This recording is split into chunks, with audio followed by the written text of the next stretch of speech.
So my fiancée dropped a nuclear bomb on my family, right in the middle of Easter dinner. Mashed potatoes flying, wine spilling, my mom sobbing, because apparently I'm not who I thought I was. And it gets worse. Not only did she do it in front of everyone, she'd been planning it for weeks. Growing up, I was the weird kid. You know the one. The kid in school who always wore the hand-me-down jeans that didn't fit right, who didn't get invited to birthday parties, who sat alone at lunch while everyone else whispered and laughed. By 6th grade, my nickname was Adopt a Loser. Yeah, kids can be cruel, and mine had an Olympic team of cruelty. But the worst? The absolute queen bee of my personal hell? Her name was Kayla. She once dumped a tray of spaghetti on my lap and told the cafeteria, "Looks like the orphan's finally eating like one." I went home that day and just sat in the shower with my clothes on. Didn't even cry. I was too numb for that. My parents tried, but we weren't a well-off family. My mom was a nurse. My dad worked night shifts at a packaging plant. They were too exhausted to notice how broken I was becoming. It didn't help that I was adopted, but at the time, I didn't know that. Everyone else seemed to know. They'd joke about it in whispers I couldn't fully hear. "He looks nothing like his parents," they'd say. "Maybe they got him on Craigslist." I was just this quiet, awkward, forgettable kid everyone loved to hate. But I clawed my way out of that pit. I got a full-ride scholarship to a state university. I poured everything into it. Business major. Honors program. No parties, no drama, no distractions. I interned at a Fortune 500 company and worked part-time on the side. By 25, I was running my own startup. By 27, I sold that startup. And by 29, I was the CEO of a rapidly growing consulting firm with over 80 employees and clients in 3 countries. For once, I wasn't the joke. I was the story people told about success. But what I didn't expect was to run into her again. Kayla, the same girl who used to call me Orphan Annie, who once forged a letter pretending to be my real mom and read it aloud to the class. She walked into my company's reception room one Wednesday morning, portfolio in hand, smiling nervously. She was interviewing for the senior content strategist position. She didn't recognize me, not even a flicker of recognition, but I knew exactly who she was. I could have rejected her application on the spot, but I didn't. I wanted to see what she'd do. So I let her interview. I watched her scramble, sweat, pitch herself. She was qualified barely. Definitely not the best candidate. But I hired her. Why? Because I needed to see it. I needed to watch her sit across from me, week after week, and pretend like she hadn't made my middle school years a waking nightmare. At first, it was almost satisfying. She was timid, professional, seemed to respect me. She worked hard, stayed late, took notes when I gave feedback. But then, little cracks started forming. She started talking about her weird boss to coworkers, me, completely unaware I could hear everything through the walls of the exec suite. She didn't know I had cameras in the conference room, or that I was quietly reading every Slack message. She complained about how annoying I was, called me emotionally cold, told people I reminded her of this loser she used to know in middle school. I couldn't believe the irony. So, I started turning the heat up. Subtly, I'd invite her to high-level meetings, then freeze her out of the conversation, assign her critical projects with impossible deadlines, praise others publicly and never mention her name. Nothing overt, just enough to make her question herself. Petty? Absolutely. But for the first time, I held the power, and it felt intoxicating. Until I met my fiancée, Sophie. God, Sophie was different. We met through a mutual friend. She was sarcastic, brilliant, emotionally intuitive in a way I'd never seen before. She actually listened when I talked, made me laugh, made me feel. When I told her about my childhood, she didn't pity me. She said, "Well, they were idiots. But hey, you won. You're the CEO. They're probably making TikToks in a Wendy's parking lot." We moved in together after 10 months. Got engaged 6 months later. She knew about the Kayla thing. Even found it funny. Called it my revenge arc. But what I didn't know, what none of us knew, was that Sophie had been digging. And Easter dinner was going to be her stage. Easter Sunday. My whole family gathered. Ham in the oven, wine glasses full. My mom made her famous cheesy potatoes. We were halfway through dinner when Sophie stood up, gently tapped her spoon against her glass, and said, "Sorry, but there's something we all need to talk about. Something about Opie, something his parents never told him."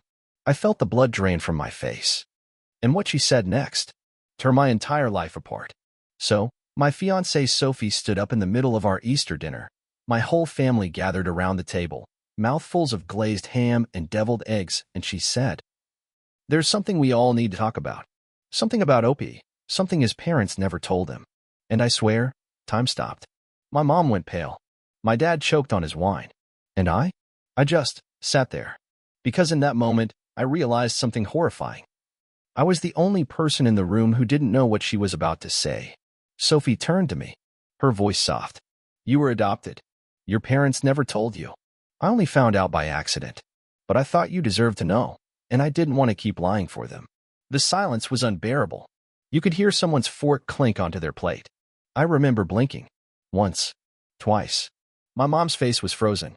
My dad was staring at the table like it was going to open and swallow him whole.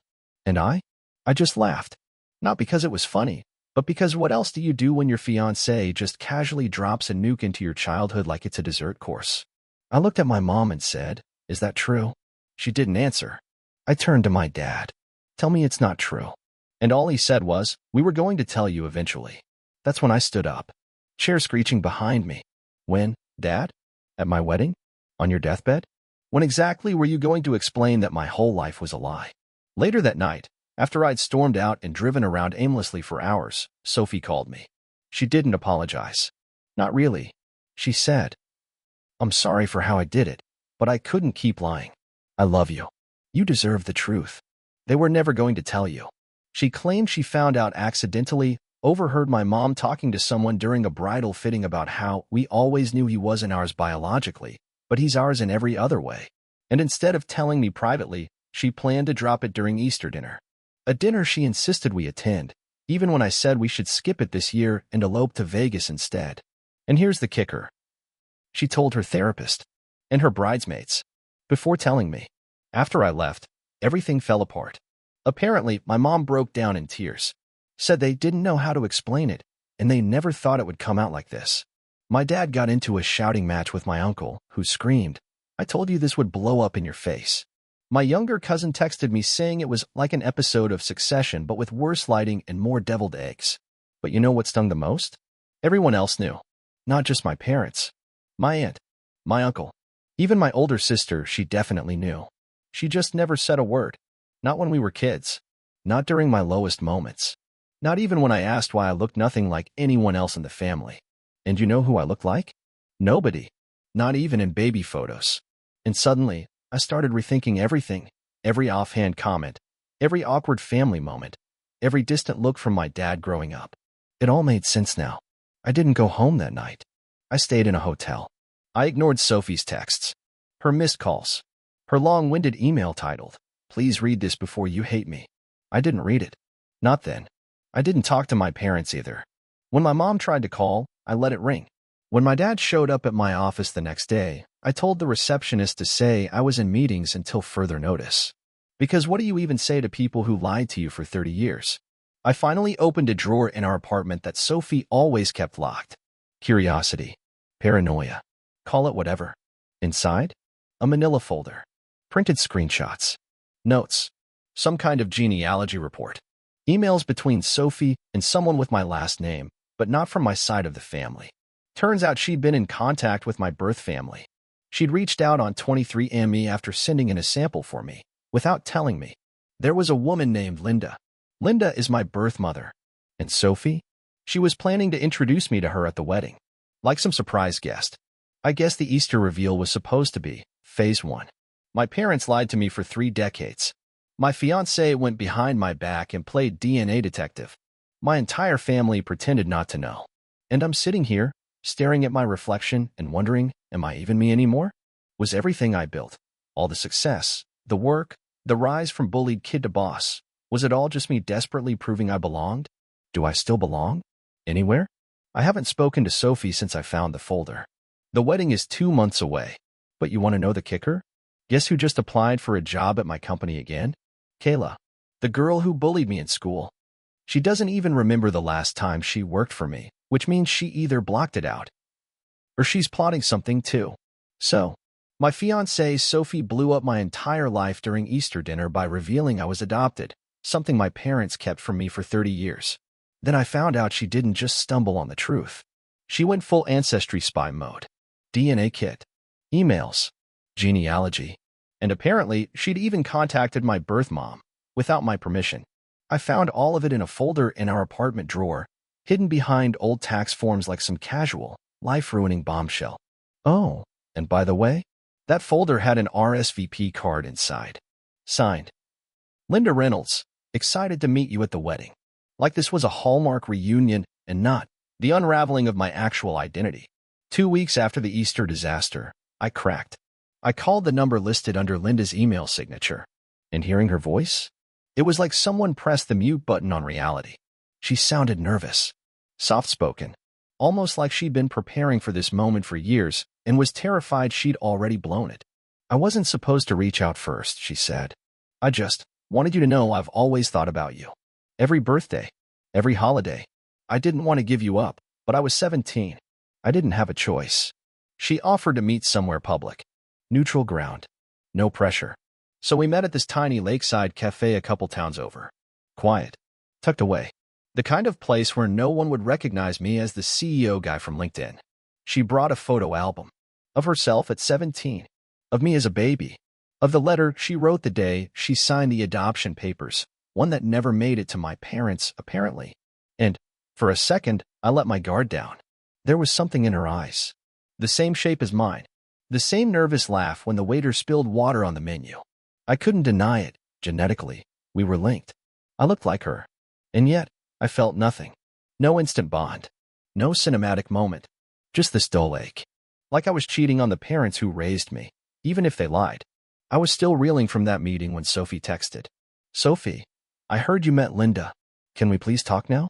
No surprises. I promise. I ignored it. She showed up anyway.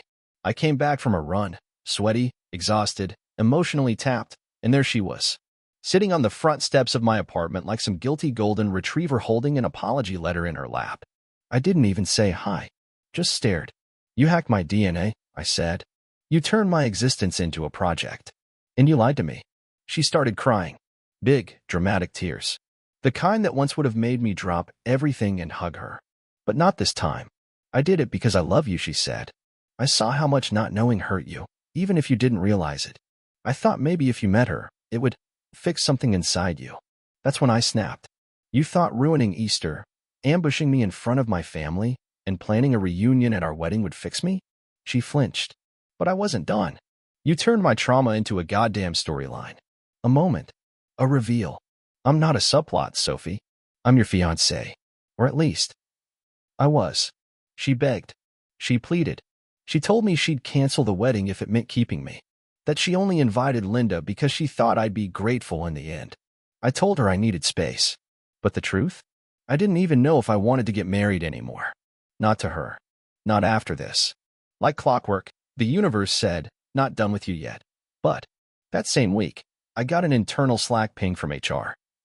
Candidate Kayla D. has reapplied for the marketing manager position, flagged as a previous employee. Your call, Kayla. The bully. The one who used to torment me in school. The one who already worked under me once and left after a quiet, passive-aggressive campaign of complaining. And she didn't even remember the first time. I checked her resume. It was padded, fluffed, like a marshmallow of mediocrity. But then I saw the cover letter. I'm especially excited to work under a leader like me, whose story I recently came across online. Your rise from adversity inspired me. Excuse me? So now I'm inspirational? To the girl who once told me I'd never amount to more than background character energy? HR asked if I wanted to interview her myself. I almost declined. Almost. But something in me wanted to see her again. To watch her sit across from me, fake a smile, try to impress me with buzzwords she didn't even understand. But mostly, I wanted to know. Did she remember what she did? And if she didn't, would I remind her? So far, in the grand collapse of my life, my fiancée Sophie detonated a truth bomb at Easter dinner and told me I was adopted in front of my entire family. Turns out, she'd secretly contacted my birth mom months before and even invited her to our wedding. And just when I thought I couldn't feel any more disoriented, my childhood bully, Kayla, the same girl who once made middle school a living hell, applied for a job at my company. For the second time. Without realizing I was the CEO. Again. And this time, I didn't just let her through the door. I held it open and waited. Now listen, I didn't plan to humiliate her. Not at first. But there's something that happens when someone who used to make you feel invisible suddenly needs you. It's like gravity reverses. The power dynamic shifts. And you get to decide how far they fall. I booked the interview myself. Told HR I wanted to personally assess the cultural fit. They gave me a weird look, but didn't argue. She walked in 5 minutes late, caramel iced latte in one hand, oversized designer bag in the other, like she was walking into a casting call for influencer with a day job. She sat down across from me, smiled wide, and said, "Thanks so much for this. You look really familiar. Have we met before?" "Oh, Kayla." I kept it professional. "Cool. Ice cold." Asked her about her marketing experience, her project management skills, her last role. She dropped enough buzzwords to make a LinkedIn algorithm cry. But then I asked, "Tell me about a time you worked with someone who reminded you of someone from your past." She blinked. Like a friend?" "No. Someone who maybe challenged you or reminded you of something uncomfortable." "School, maybe." She tilted her head. "Thought about it. I guess there was this guy in high school who was kind of weird. Always sat by himself. He ended up, doing really well though. I saw something about him online recently, actually." I leaned forward. "Was his name by any chance?" "My full name." She went pale. "Oh my God," she whispered. "Wait, that's you." I smiled. Not kindly. "Yeah, that's me." Silence. She fumbled over her words, trying to backpedal. Said she was just a kid back then. That we all said stupid things, and she doesn't even remember half of it. I do. I remember every tray of food she accidentally spilled on me. Every time she made fun of my clothes.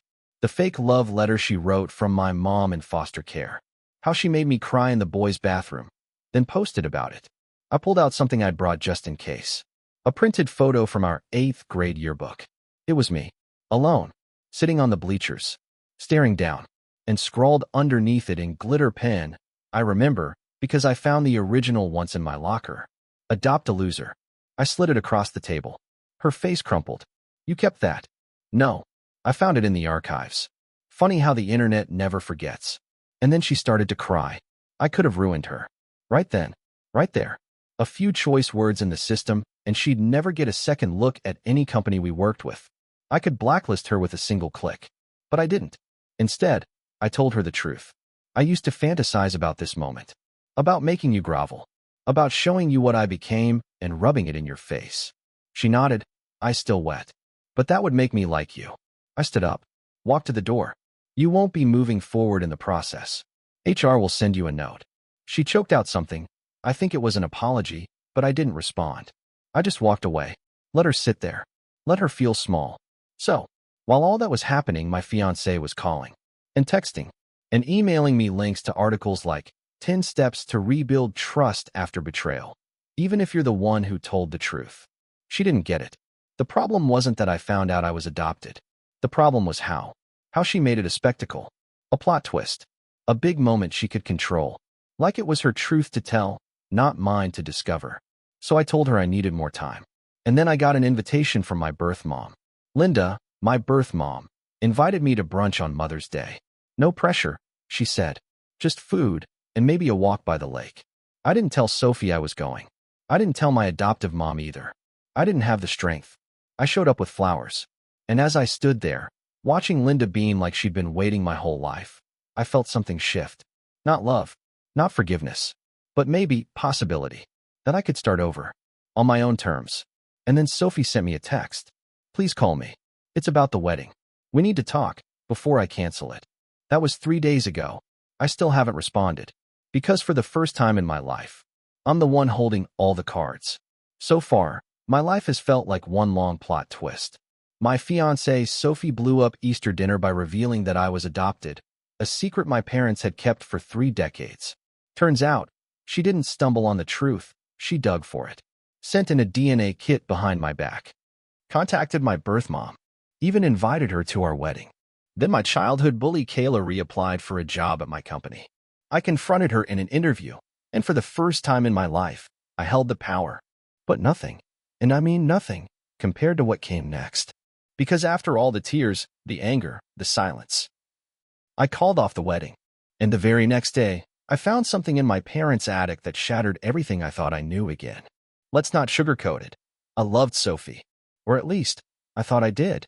But love without respect? Love without trust? That's just a fire waiting for kindling. She called me, voice trembling. She knew. She knew from the silence that the wedding wasn't happening. She didn't beg this time. Instead, she asked, "Is there anything I can do to fix this?" And I said, "Yeah, let me go." Silence. Then a sob. A soft, "Okay." And just like that, we were done. A week later, I went back to my parents' house. I hadn't really spoken to them since the Easter disaster. My mom had texted me a dozen times, half apologies, half desperate attempts to talk this out. My dad? Silent as a tombstone. But I needed closure. So I showed up. Alone. My mom hugged me like she was afraid I'd disappear. She said, "I know we broke your trust. But please believe me, we loved you. You were ours." I said nothing. I just asked one thing. "Why didn't you ever tell me?" And she said, "Because we were afraid if you knew, you'd stop seeing us as real." That hurt more than I expected. Because truthfully, a part of me had. Later, I was in the attic looking for old photos, something to remind me that some parts of my childhood were real. That's when I found it. An old, beat-up cardboard box. Unmarked. Taped shut. I opened it. Inside were dozens of letters. Photos. Ultrasounds. A hospital bracelet with my birth name on it. And a letter from Linda. It was dated the week I was born. To the family who will raise my son. I can't give him the life he deserves. I can only give him a chance. Please tell him when the time is right. Let him know I loved him. Let him know I wanted him. It was never delivered. I looked up at my mom, who'd quietly come into the attic behind me. She was crying. "We were supposed to give that to you when you turned 18. But I couldn't do it. I was afraid I'd lose you. They had loved me. They had raised me. But they had also betrayed me." I realized then, both things can be true. Love and betrayal. Care and cowardice. And as much as I wanted to burn the box and never speak to them again, I didn't. I kept the letters. Because they were mine. They were the first thing I'd ever owned that wasn't filtered through someone else's version of what's best for me. I'm not getting married. Not anytime soon. Sophie moved out. Left her ring on the kitchen counter and a tiny ceramic bowl we bought in Santa Fe last summer. I haven't spoken to her since. I did meet up with Linda again. We're not close, not yet. But we talk. Slowly. Carefully. Like people who don't want to scare the butterflies away. And Kayla? She sent me a long email after the interview. Said she remembered more than she let on. That she hated the person she used to be. That her life hadn't been easy, either. She asked if she could ever earn my forgiveness. I haven't replied. Maybe I will someday. Maybe I won't. I used to think identity was about where you came from. Now, I think it's about what you choose when the mask gets ripped off. I'm not just the bullied kid. I'm not just the CEO. I'm not adopted. I'm not the guy whose fiancée blew up Easter dinner. I'm me. And for the first time in my life. That feels like enough. Mother's Day came. I brought 2 bouquets, one for the mom who raised me, and one for the woman who let me go. Both cried. Neither fought for the bigger one. And for the first time in a long time, I didn't feel like I was stuck between 2 stories. I felt like I was writing my own. Thanks for sticking with me through this insane ride. Like, comment, and subscribe if you made it all the way here. And remember, sometimes the truth doesn't set you free. It shatters everything. So you can finally build it back right. Blackheart.